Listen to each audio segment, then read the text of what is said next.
fobia social. Vamos a preguntar a Marian Rojas si nos puede pasar esto y qué rasgos tiene. Buenos días, Marian. Buenos días, Cristina, ¿cómo estás? Pues es un tema muy interesante la fobia social porque es muy frecuente. Las cifras dicen que entre un 3 y un 13% de la población, o sea que estamos hablando casi que una de cada 10, puede tener tema de fobia social. ¿Qué es la fobia social? Pues es un fuerte temor, un temor persistente, que es irracional y que es enorme y es excesivo, que se desencadena por la presencia de una situación social específica. Es decir, te entra un pánico, una sensación de ansiedad, de angustia brutal cuando te relacionas con ciertas personas por el temor a ser observado y juzgado por los demás. Entonces, claro, ¿qué sucede con la fobia social? Que evitas situaciones sociales. Este es el problema, ¿no? Es decir, por algo, entraremos las causas, por algo que sucedió, de repente no quieres relacionarte con gente, no quieres hablar en público, no quieres que te pregunten en clase, no quieres que tu jefe de repente te diga que digas unas palabras delante de todo el departamento. Todo lo que requiere verte con alguna persona en particular o en algunas situaciones sociales, pues ser una boda, un bautizo, lo que sea, te genera una ansiedad anticipatoria por el miedo a que estés en esa situación y te observen, te juzguen, te humillen y no lo puedas controlar. Entonces, esa ansiedad anticipatoria es tan inmensa, el miedo es tan grande que evitas eso a toda costa. Entonces, la fobia social típica. Sí. Entonces, claro, son personas que en cierto sentido están como discapacitadas para acudir a un cóctel, para tener un agrado en un encuentro masivo, para acudir a un meeting o a una manifestación. Todo esto lo evitan. Bueno, sobre todo es porque es una persona que intenta tener una vida normal y adaptada en todas las circunstancias de su vida, pero cuando tiene que hacer algunos actos sociales, esa persona se bloquea antes, y entonces eso le impide pues hacer vida normal, social. Es decir, no quiero ir a este cumpleaños, no quiero ir a este lugar. Suele empezar en la adolescencia y suele surgir en gente tímida. Es decir, la timidez y la fobia social van muy unidas de la mano. Una persona que es tímida y entonces que le cuestan las relaciones, y de repente estoy pensando en una paciente que vi hace unas semanas que toda la vida ha sido muy tímida y ha desarrollado en los últimos años una fobia social, pero hay un punto de inflexión, y es que un día, pues primer trabajo, llega a todo el departamento en la empresa y de repente dicen, bueno, esa es la nueva, di algo de ti, ¿de dónde? Y la otra, que es más tímida, le dio un ataque de ansiedad y se quedó sin hablar, o sea, literalmente perdió el habla. Y entonces el otro, pero el jefe, que debe ser una persona muy expansiva, pero di algo, que estamos aquí todos para tratarte bien. Y la otra se quería morir, la otra quería morirse. Entonces al día siguiente dijo, yo dejo de trabajar. Entonces le dijo a su padre, yo mañana no vuelvo, porque el jefe me hace hablar en público, me hace hablar delante de todo el mundo, hablar sobre mí encima, que esto ya es, porque para una persona con este tema, lo peor es que te juzguen a ti por tu comportamiento, tu forma de ser, tu físico o tu forma de reaccionar. Entonces no quería ir. Entonces, bueno, el padre pidió cita, ¿no? en un psiquiatra, la estuvieron ayudando, pero diferente a lo largo de la vida ha vuelto a recaer, ¿no? Pues por diferentes circunstancias. Son más sensibles a la opinión de los demás. Entonces, son gente que en general tiene que trabajar su sensibilidad, porque perciben amenaza en cosas que a veces no hay. Seguro que voy a este sitio y me pasa que tengo que decir esto, alguien me ve, me hacen esta pregunta sobre este tema de mi vida, ¿no? Pensó el otro día una paciente que ha suspendido las oposiciones y entonces es muy tímida y tiene ataques de ansiedad a veces en situaciones sociales. Y esto entiendo que se afronta como cualquier fobia con un tratamiento conductista, o sea, de exposición paulatina a situaciones sociales de pequeñas a más grandes. ¿Ese sería el tratamiento? Bueno, eso siempre ha ayudado en este tipo de situaciones, como todas las fobias. Yo suelo trabajar primero ver cuál fue, o sea, ver dos cosas. La primera es la personalidad, es decir, si existe una personalidad insegura, baja autoestima, timidez exagerada, y la segunda, si hubo 1, 2, 3 desencadenantes en algún momento de la vida. Y voy a esos desencadenantes, los desbloqueo con la técnica que ya he contado varias veces del MDR, que es muy práctica para los temas de ansiedad, y entonces a raíz de eso empiezo a desactivar momentos angustiosos. Es decir, yo suelo poner en una escala al paciente que me diga, pues de 0 a 10 situaciones que le producen 10 de angustia y un 3, un 4, un 5, y entonces empezamos a sentirnos cómodos en la de 3.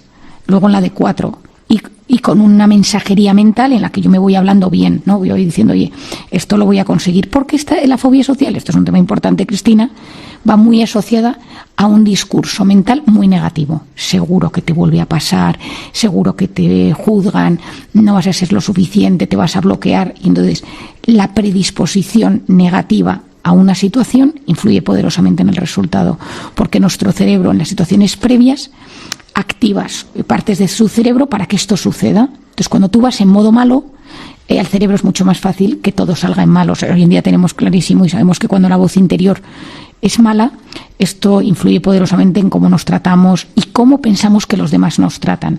Si yo me trato mal, interpreto, esto está científicamente demostrado, que los demás me tratan peor. Por lo tanto, esa situación que puede ser neutra, yo estoy absolutamente convencida que va a ser negativa para mí. Por otro lado, tenemos que saber que a medida que nosotros vamos superándolo, yo hay a veces que a esas personas les acompaño con un poquito de medicación.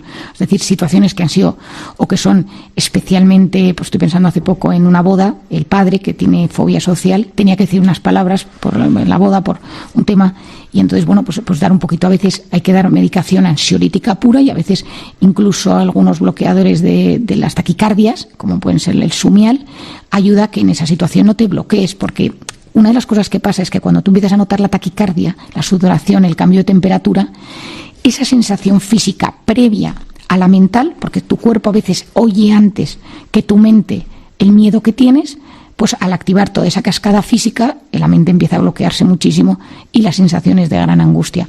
Y luego tenemos que tener en cuenta una cosa, Cristina, y es que muchas de estas personas, con tal de evitar ese malestar, empiezan a beber alcohol, porque el alcohol desinhibe. Uy, esto está generalizadísimo. Claro. Hay gente que realmente asocia cualquier encuentro grupal con una copa.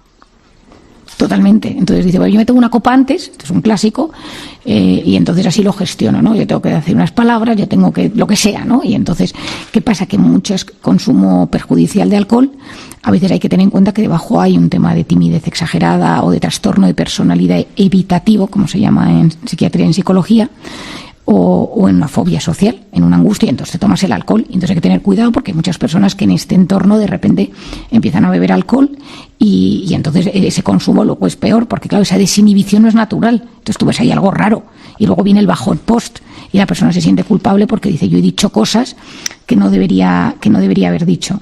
Y esto que decíamos, Cristina, muchas de estas personas se pasan todo el rato pensando lo que los demás piensan de uno. Y entonces, claro, eso es muy cansado para el cerebro. Tú estás en cualquier situación social y estás analizando cómo los demás te están viendo.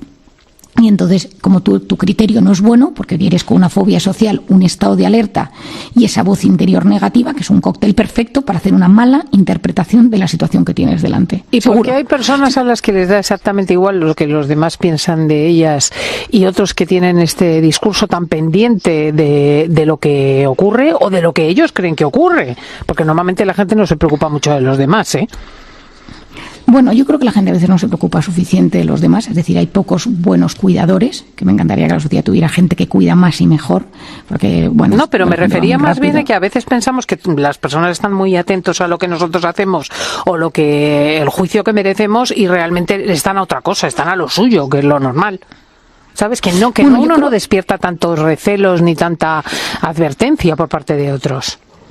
Pero cuando tú te estás sobreanalizando constantemente, porque eres obsesivo, porque eres inseguro, porque tu voz interior es muy negativa, tú piensas que los del entorno te están analizando con el mismo grado de detalle que tú lo haces. Entonces eso es lo que te bloquea.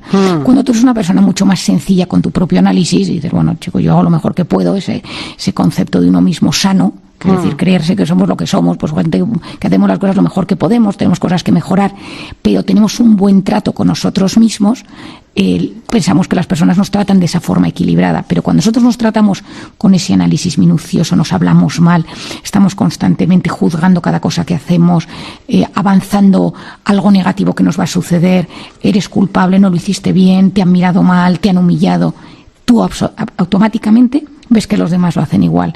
Entonces, si encima te ha sucedido algo desagradable, pues ya tienes el caldo de cultivo perfecto para que comience pues cualquier cosa negativa, fobia social o una sensación constante de que te están comparando, de que te están juzgando. Y yo muchas veces, seguro hay chistes y cosas que dicen, ¿no? O sea, tú lo que tienes en tu cabeza y lo que está pasando en la realidad. El de enfrente está pensando en lo suyo, en que va a ir a ver, en que va a haber un partido de fútbol, y tú estás pensando en no me quiere, no me trata bien, le parezco una persona sosa, y te estás... Y ese discurso negativo, Cristina, que te acuerdas que lo hemos hablado varias veces, que es la red neuronal por defecto, muy bien descrita por el doctor Reichle, en la cual nosotros nos tratamos, como nosotros nos tratamos, es un 50% del día. O sea, es decir, son palabras mayores. Bueno, pues sabemos que según cómo nos tratamos, eso tiene un impacto directo en la salud, en el dolor, en cómo percibimos el dolor y en cómo percibimos que los demás nos tratan. Entonces, a veces hay que hacer un diagnóstico de esa voz, decir, oye, un momento, si cada vez que entra un paciente yo pienso para mis adentros que no le voy a ser capaz de curar porque no sé lo suficiente, pues entonces pues acabarás efectivamente incapaz de curarle. Y a veces hay que investigar si hay una causa o si es un tema de personalidad o es por un desgaste de uno mismo, que uno está agotado por la propia vida y de repente, cuando uno está muy cansado, muy saturado, Cristina, y esto también se lo digo a nuestros oyentes porque a veces llegamos a épocas del año muy, muy cansados y saturados, es como una cascada de pensamientos negativos donde nos empezamos a tratar peor, y ojo con hacerle demasiado caso a esa voz interior porque nos perjudica mucho. Pues recordadlo, la voz interior peligrosa. Gracias a Marian Rojas por llevarnos todos los sábados al diván. Que disfrutes mucho todavía del fin de semana. Muchísimas gracias, Cristina, y un gran abrazo a nuestros oyentes. Un abrazo, adiós.